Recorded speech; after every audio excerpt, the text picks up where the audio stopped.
Hello বন্ধুরা, good morning. কেমন আছো তোমরা সবাই? আশা করি সবাই খুব ভালো আছো। আমরাও কিন্তু ভালো আছি। আজ হলো মঙ্গলবার। আর সকালে ঘুম থেকে উঠে আমার বর চলে গেছে বাজারে কিছু সবজি তারপরে মাংস এগুলো নিয়ে আসার জন্য। আর ও বেরিয়ে যাওয়ার পর আমি এখানে চিয়া সিডসটা খেয়ে নিচ্ছি, ওর জন্যও রাখা আছে। এলে পরে তারপরে ওকে দেবো। আর সাথে আমি 4টে করে আমন্ড খাই রোজ, তো সেটাও আর কি খেয়ে নিলাম। আর এখানে দেখো বাজার থেকে তো চলে এসেছে।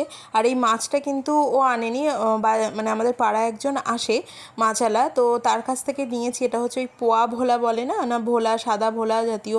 আমি খুব একটা ভালো মাছ চিনি না, ওই যতটুকু শুনি আর কি।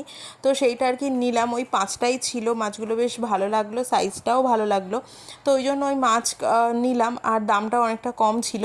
তো তার পরপরই ও চলে এসেছে বাজার থেকে। এই যে কিছু সবজি এনেছে, বেগুন, গাজর, শশা এগুলো এনেছে। আর একটুখানি এখানে বাসমতি চাল এনেছে, বাসমতি না বাঁশকাঠি যাই হোক কিছু একটা হবে।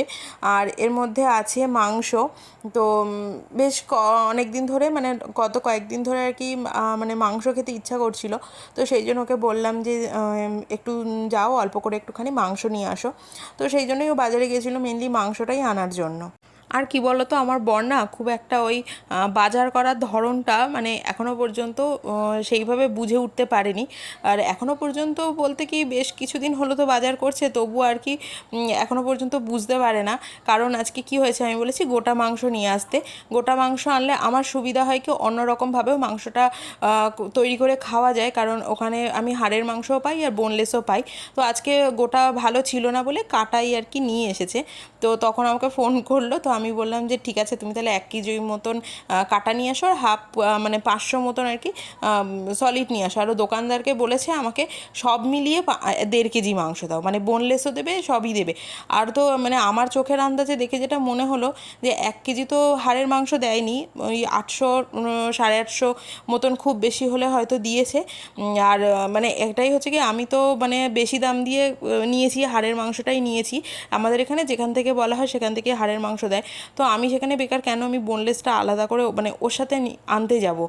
তো সেই আর কি তাই নিয়ে একটু সকাল সকাল একটু আর কি মানে কথা কাটাকাটি আর কি হলো যে তুমি এরকম বোঝো না। তো এই আর কি।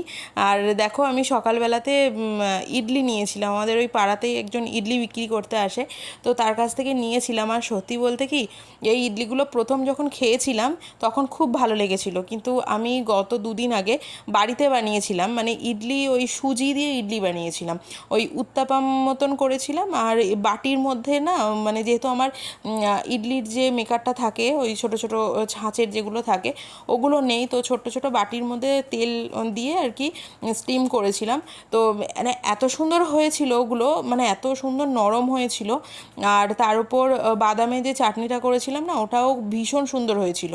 মানে তো সেটাই আর কি আমরা বলা বলি করছিলাম, মানে নিজের হাতে বা বাড়িতে বানানো জিনিস মানে সবসময় সত্যিই সুন্দর হয়। আর এখানে আমি মাংসটা ভালো করে ধুয়ে নিলাম, আর হাড়ের মাংসগুলোকে আলাদা করে রাখছি, আর সলিড পিসগুলো আলাদা করে রাখবো আর কি। আর এখানে দেখলেই তোমরা বুঝতে পারবে যে কতটা সলিড দিয়েছে, মানে 500 তো এটা মানে নয়ই, 500-র বেশিই আছে আর কি। আসলে কি বলো তো, মানে সবাই হাড়ের মাংসটাই চায়, হাড়ের মাংসই মানে খেতে ভালো লাগে। তো মানে এত সলিড মাংস নিলে আমার প্রয়োজনের থেকে অতিরিক্ত হয়ে গেলে তখন আর কি খেতেও চায় না, বেকার বেকার নষ্ট হয়। তো সেই জন্যেই আর কি ওইভাবে আর কি আনা হয়। তো যাই হোক, এনে যখন ফেলেছে তো সেটাকে তো রান্না তো করতেই হবে। আর এখানে আমি কিছুটা পরিমাণ হাড়ের মাংস নিয়ে নিয়েছি আজকে। আর আজকে আমি একটা রেসিপি তোমাদের সাথে শেয়ার করব। আর আজকে না সকাল থেকেই ওয়েদারটা বেশ ভালো, বেশ মেঘলা মেঘলা একটা ওয়েদার, যেহেতু গতকালকে বৃষ্টি হয়েছে না, সেটারই একটা রেশ আজকেও রয়েছে। তো খুব একটা গরম নেই, তো ভাবলাম যে ঠিক আছে, গরম যখন নেই তখন এই রান্নাটা আর কি করি। তো বিরিয়ানি মশলা দেখে ভেবো না যে আমি বিরিয়ানি করছি, এটা আমি বিরিয়ানি করছি না, ওই বলতে পারো এটা চিকেন ইয়াকনি পোলাও বা চিকেন পোলাও এটাই আমি আর কি করছি। তো প্রথমে তো দেখতেই পেলে কি কি মশলা দিলাম আমি এখানে, তবু আমি একবার বলে দিচ্ছি। টক দই, বিরিয়ানি মশলা, কাশ্মীরি লঙ্কার গুঁড়ো, ধনের গুঁড়ো, নুন, আর হচ্ছে সামান্য পরিমাণ একটুখানি হলুদ দিয়েছি আমি এখানে। দিয়ে খুব ভালো করে এটাকে আমি মাখিয়ে প্রায় 1-1.5 ঘন্টা মতো ম্যারিনেট করে রেখে দেবো। আর এখানে ওই যে বাঁশকাঠি চালটা এনেছিল, সেই চালের মানে একদম কাপ মেপে নিতে হবে, কারণ এখানে জলটা কিন্তু খুব ইম্পর্টেন্ট। তো সেই জলের পরিমাণটা ঠিকঠাক রাখার জন্য কাপ মেপে নেওয়াটাই কিন্তু ভালো। তো এখানে আমি 3 কাপ মতন চাল নিয়েছি। চালটাকেও ভালো করে ধুয়ে আমি অল্প একটু জলের মধ্যে আর কি ভিজিয়ে রেখেছি। আর এখানে আমি কিছু গোটা মশলা দেব। তো সেই গোটা মশলাগুলো তো আমি একটু রোস্ট করে এগুলোকে সব গুঁড়িয়ে নেব। আর এখানে হচ্ছে আলুও দেব। আর এটা না, আলুটা মানে ওই মাংসে বাঙালি হয়ে দেবো আর কি, বাঙালিরা আলু খাবে তো সেই হিসাবে নয়, এটা না এই রান্নাটার মধ্যে আমি যেখানে দেখেছি তো আলু আর কি দেয়, ইউজ করে। তো সেই জন্য আমি এখানে ওই ছোট ছোট করে আলু কেটে নিয়েছি। আলুটাকে আমি এখানে লাল লাল করে ভেজে নেবো, একটু কড়া করেই ভাজবো, মানে পুড়ে যাতে না যায়। এই আলুটা ভাজার সময় সেদ্ধ না হলেও হবে, কারণ এটা আবার চিকেন তারপর রাইসের সাথেও কিন্তু সেদ্ধ হবে। তো এরকমভাবে একদম লালচে ভাব হয়ে গেলেই আমি আলুটাকে তুলে নেব। আর এই রান্নাটা করতে কিন্তু খুব বেশি তেল ইউজ হয় না, মানে চাইলে এর থেকে আরও কমে কিন্তু তেল দেওয়া যায়। তো আমি এখানে ওই যতটা পরিমাণ তেল ছিল তার মধ্যেই একটুখানি গোটা জিরে দিলাম। এর মধ্যে তোমরা চাইলে সাজিরে থাকে যেটা, ওইটাও দিতে পারো। তারপর আমি এখানে একদম ঝিরিঝিরি করে কুচিয়ে রাখা কিছুটা পেঁয়াজ, একটু বেশি করে, এখানে 4টে মতন পেঁয়াজ আছে, মানে মিডিয়াম সাইজের, ওটা দিয়ে খুব লাল লাল করে ভেজে নিয়েছি। তারপর এখানে 2 টেবিল চামচ মতন আদা রসুনের পেস্ট একসাথে বেটে নিয়েছি, সেটাও দিয়ে দিয়েছি। তারপর পেঁয়াজের সাথে খুব ভালোভাবে কষিয়ে নিয়ে ওই ম্যারিনেট করা চিকেনটা এর মধ্যে আমি দিয়ে দিলাম। তারপরে চিকেনটার সাথে মশলাটার সাথে খুব ভালো করে কিন্তু আমি এটা মিশিয়ে নেব। আর কিন্তু কষতে থাকবো এটা, মানে খুব বেশি চিকেনটা কিন্তু রান্না হবে না, মানে ওই একটু কাঁচা গন্ধটা চলে গেলেই হবে। তো কিছুক্ষণ কষে নেওয়ার পর এটা থেকে আমি আলুগুলোকেও দিয়ে দেবো এটার মধ্যে। তারপর আলুটা দেওয়ার পর আবারও সব কিছুর সাথে মিশিয়ে নেব। আর তারপর আমি ওই যে গুঁড়িয়ে রেখেছিলাম মশলাটা সবগুলো, মানে গরম মশলা আর কি, সেই মশলাটাও আর কি দিয়ে দেবো। আর বিশ্বাস করো, এই গরম মশলাটা দেওয়ার সাথে সাথেই না এত সুন্দর একটা স্মেল মানে বেরোলো, মানে বাড়িতে বানানো মশলা, সত্যি মানে এটার একটা অন্যরকমই গন্ধ থাকে। তোমরা চাইলে শাহি গরম মশলার গুঁড়ো ইউজ করতে পারো, কিন্তু এই বাড়িতে মশলা বানিয়ে মশলাটা ইউজ করে দেখো, এটা কিন্তু ভীষণ ভালো লাগবে খেতে, মানে ভীষণ সুন্দর একটা গন্ধ এসেছে।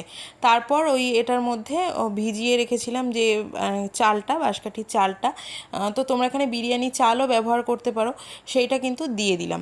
তো দিয়ে আর একটু 2-3 মিনিট মতো নাড়াচাড়া করার পর এখানে আমি যতটা পরিমাণ চাল দিয়েছি তার ডবল জল দেব। কিন্তু আমি এখানে ডবল জল দেইনি, আমি এখানে জল দিয়েছি 5 কাপ মতন, মানে 3 কাপের জন্য 6 কাপ জল দিতে হয়, তো সেখানে আমি 5 কাপ মতন দিয়েছি।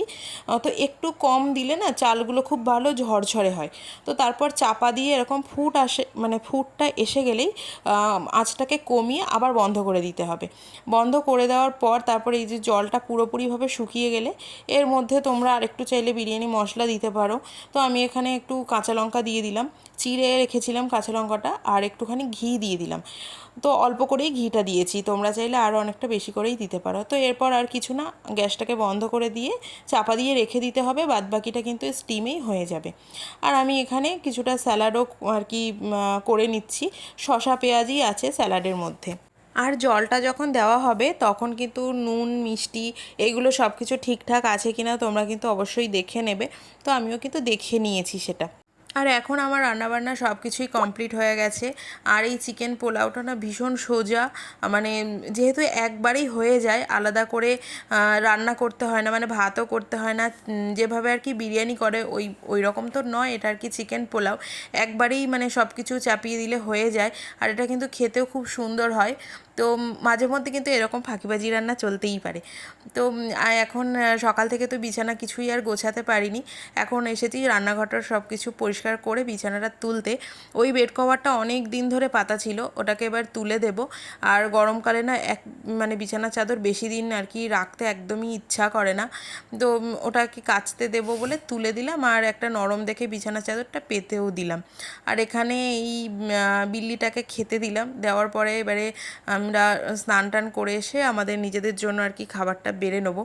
তো চলো তোমাদেরকে দেখাচ্ছি যে দেখো রাইসগুলো কতটা সুন্দর হয়েছে, একদম ঝরঝরে। আর এটার কিন্তু তলাটা একদমই লাগেনি, মানে তোমরা যদি অন্য কোনো ডেচকি বা কিছুতে করো তাহলেও কিন্তু লাগবে না। আর আমি তো এখানে খুবই অল্প পরিমাণে তেল বা ঘি দিয়েছি, এর থেকে যদি আরও বেশি কেউ দিতে চাও তো দিতেই পারো, তাহলে তো আরোই লাগবে না, একদম পুরো ঝরঝরে হবে এটা।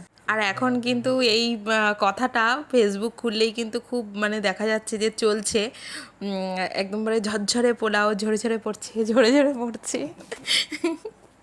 তবে দেখতে কিন্তু পোলাওটা খুব সুন্দর হয়েছে, তাই না? তোমরা কিন্তু অবশ্যই জানিও। আর এখন বেজে গেছে সন্ধে 6টা, না 6:30। তো আমি এসেছি একটু চা করব বলে এসে দেখি একটুও চা পাতা নেই।